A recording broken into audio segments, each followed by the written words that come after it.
friends, insane persons, and welcome to another episode of Wednesday Whimsy. I'm Kyle, and Wednesday Whimsy is a short show I do every Wednesday evening where I talk about a board game, a top 10, a board game related topic, or something else that just happens to be on my mind. Well, I was thinking about what to do this week, and I thought I want to talk about, and I've probably talked about this a bit in the past, but I want to talk about, well, raindrops and roses and whiskers on kittens. Uh, in other words, a few of my favorite themes. So my favorite sort of board game themes. If this is a theme in a game, I'm likely to be interested. Not always, right? I mean, not there's no sort of perfect thing, but these are sort of the themes that are like, catnip for me. I can't resist them. I just this is what I gravitate toward. It won't be a long list. I'm just going to talk about the theme. I'll mention a couple of games that exemplify it, and we'll see where it takes us. So, with that out of the way, let's get ready for my number 10.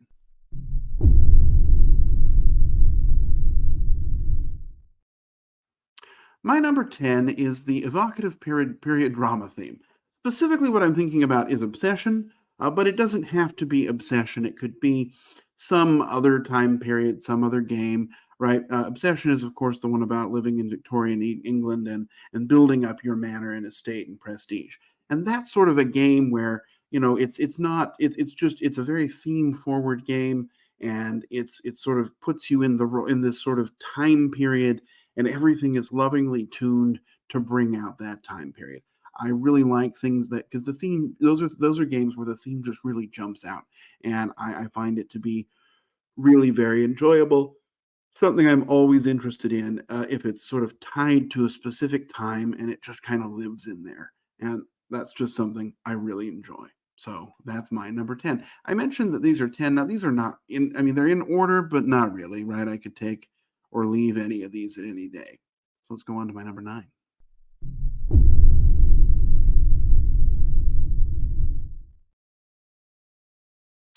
So my number 9 is what I would call the lovingly handled intellectual property, IP. This is a game where they take something, some old cartoon or video game or movie or book, some sort of a license the theme, and really do it well. There's a lot of games that do this. I've talked about the He-Man game a lot, Masters of the Universe Clash Fraternia. There's you can kind of see it up there on the shelf. The Reckoners game really does this well. It's actually a game. These days, there's lots of really lovingly handled IPs. These are games that are made by people who love the source material. Even the Dune game, like Dune Imperium, is one that's clearly made by people who enjoy the story, enjoy the characters in the world, and they just, in all of these games, they really take it. They bring the theme to life. They consider thematic mechanisms, and usually, don't slavishly to that. There's also, somewhere behind me is Bloodborne. That's another one where they really bring the theme to life. These are established IPs. I'm not going to say superheroes. I'm going to put those on a separate category later. Uh, but sort of anything else, these are just where you, if you like the theme that it's about, that's an easy entry into the game, and I'm here for it. Lovingly handled IP, my number 9. Let's go on to my number 8.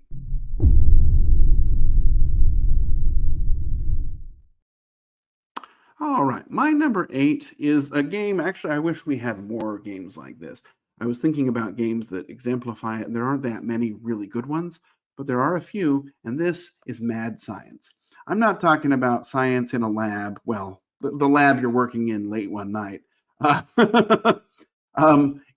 think of it with this theme. I think of things like Abomination, where you're trying to put together a monster, or My Father's Work, where you're trying to put together some sort of a thing. It could be a monster, it could be a spider chariot, uh, but sort of this concept of building a creature and working with not realistic science, but gathering the things you need and putting things together. There's other games. Some of them have been terrible. What was that game? That one from the people who did Cthulhu Wars, Dysenstein. It was a terrible game, horrible. but the theme grabbed me. Um, so I just these games where you have this, you're a mad scientist, cackling and doing things like that, and building up some ridiculous thing, a monster or a weapon or a death ray, whatever it may be. That's something I really enjoy. Let's go on to my number 7.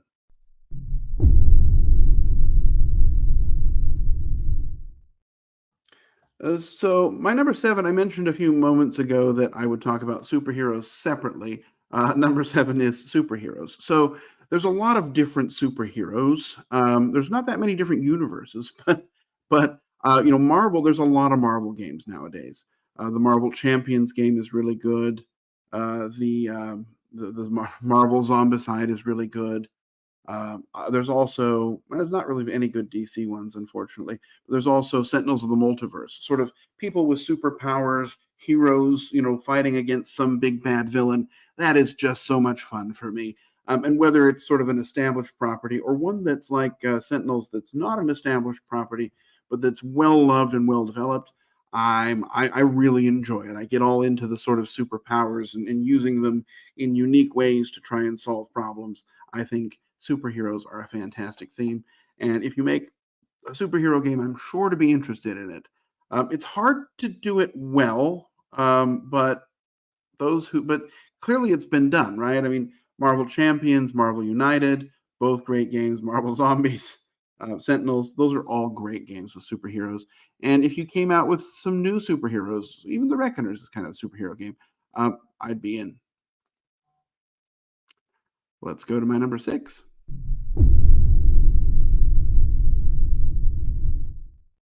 So my number 6 is kind of, I was struggling for a term for it, but it is fantasy exploration. What I mean by that is I'm not talking about exploring the new world to find, sugar and spice and coffee. I'm talking about, where you're exploring some sort of a fantasy world. And there's a lot of games like that are really good.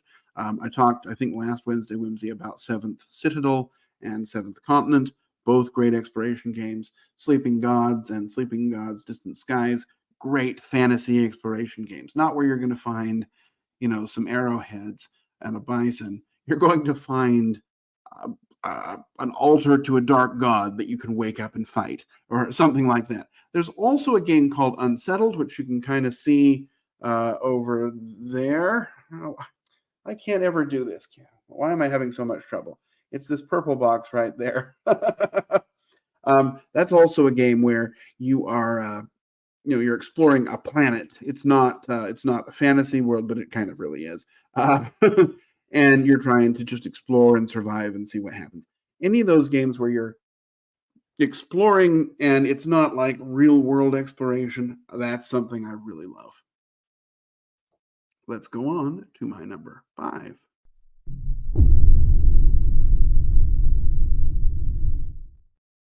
My number 5 is kind of a generic category, unfortunately, and that is Cthulhu. Games that are sort of about the Cthulhu mythos. I find those so fascinating. I mean, initially it was like, what's this? And then I was like, oh, more Cthulhu. But then there became so much of it that now we're kind of on the other side, and it's so ubiquitous that it's exciting. I mean, Cthulhu Death May Die is probably the best one. Arkham Horror, also a really good one. Cthulhu Wars, any of these games where you have these dark gods that are coming in, and whether you're fighting with them or against them. There I have the something of an elder god. There's lots of games in this world, and I love it. It's something. It's kind of a shared world now that all these games can kind of play in, and it's easy. If done well, it can be really exciting. And when you add sort of a Cthulhu expansion to something, if it's able to kind of worm its way in, like Cthulhu in Kemet, for example, I love that. I think that's fantastic. I love sort of the Cthulhu mythos, however you want to call it. Death May Die is my favorite Cthulhu game, but there's lots of other really good ones, and I'm here for it. That's my number 5. Let's go to number 4.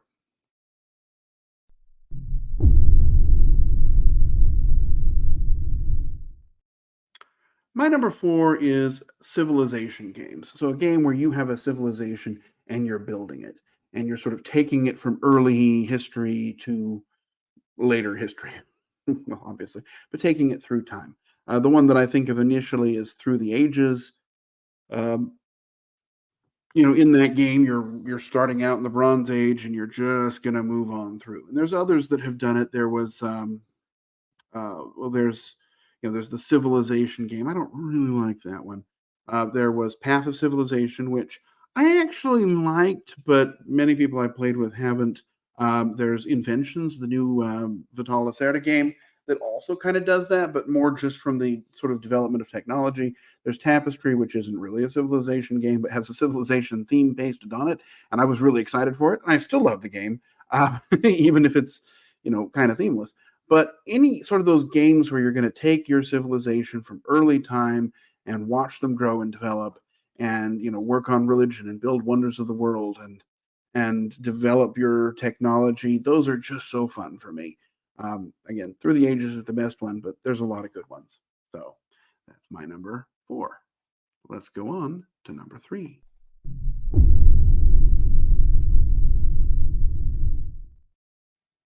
My number three is a dungeon crawl, not the seventh dungeon crawl. That looks like, hold on. Why? It must be I saved a banner from a prior list. Is a dungeon crawl. So this is one where you're going to go into a dungeon or a building or something, and you're walking around and you're trying to find treasure, and monsters are coming in and attacking you. There's a lot of them now. Altar Quest is good. Massive Darkness Second Edition is really good. Mansions of Madness is really good. Also a good Cthulhu game, for that matter. But any of these games, sorry about the yawning. I don't know what's going on. Any of these games where you're just kind of going in and exploring a dungeon together, those are fun. I mean, and there are lots. There's so many of them, and some of them are terrible. But the ones that are good, the ones that really get it right, and I did a list of my top 10 dungeon crawlers probably about a year ago. The ones that do it right are fantastic. I love a dungeon crawl. I am a victim. I mean, I will you say it's a dungeon crawl and you've already got my ear.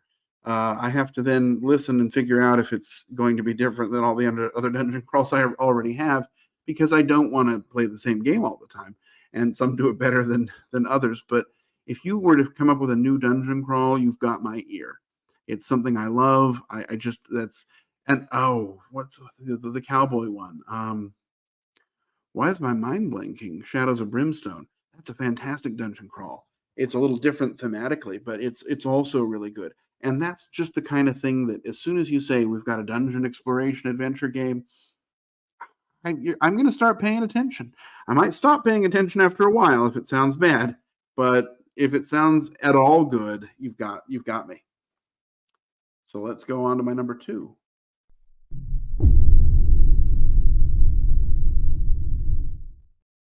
My number two is what I will call meaningful history.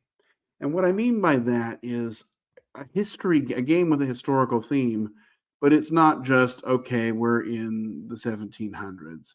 It's a game where the history is part of the game. It's a little different than the period drama that I mentioned earlier. This is sort of the 1989 or Twilight Struggle type of a game where you really are in this world, and the historical events are playing a part in the game. Many GMT games are going to be like that. Unfortunately, not all of them are very good. But but like Twilight Struggle is the one I immediately think of when I think meaningful history. There are others. Any game that really is just about exploring the real world historical events without the drama and flair, just sort of seeing what these points in history had to do, and isn't just, okay, we're in the 1700s and you're a noble house and you're trading in spices and silk. That's not really a historical theme. That's just historical trapping. Um, I'm talking, see how things work and how it plays out in the in real world. I love that, especially if I'm going to learn something. My number two, meaningful history.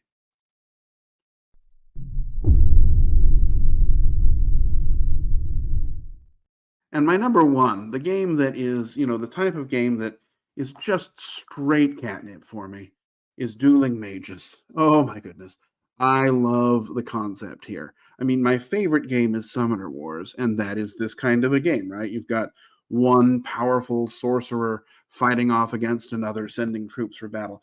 Mage Wars, an older game that well, it's older now, but it's a game where you're in a dungeon and you're fighting to the death, and you've got the spell book, and you're pulling out the cards and playing it. There's lots of these though. There was Rift Force is kind of a dueling mage game. I could probably do my top 10 dueling mage games if I wanted to, and maybe I will someday. Although we know what my number one's going to be. But dueling mages, just sort of these wizards casting magic spells. Whether it's some of the trading card games, I'm not talking about Magic the Gathering. I'm not a huge fan of that, but the other ones where if that's what you're doing is casting powerful spells, and you're trying to knock out your opponent, I'm interested. I'm not really interested in the collectible card game type of genre that much, but the concept of just having this fight and Mage Wars or wait, Wiz War, terrible game, but so much fun, right? Because you had these dueling mages. What's the other one that I always want to play? Black Rose Wars. You're in this old manor and you're zapping each other with spell. That I just love that. If you say that's what your game's about, I'm going to pay attention. If it turns out to be a take that game, I'm going to stop paying attention.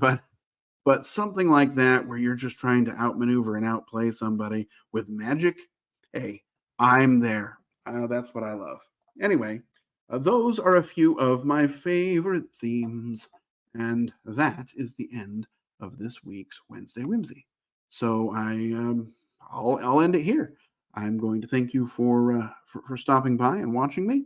I'd love to hear what your favorite themes are. If there's anything that you think's amazing, something that all automatically gets you into the game, hey, it's great to know what those things are, because there's a lot of games out there and a lot of things you can find.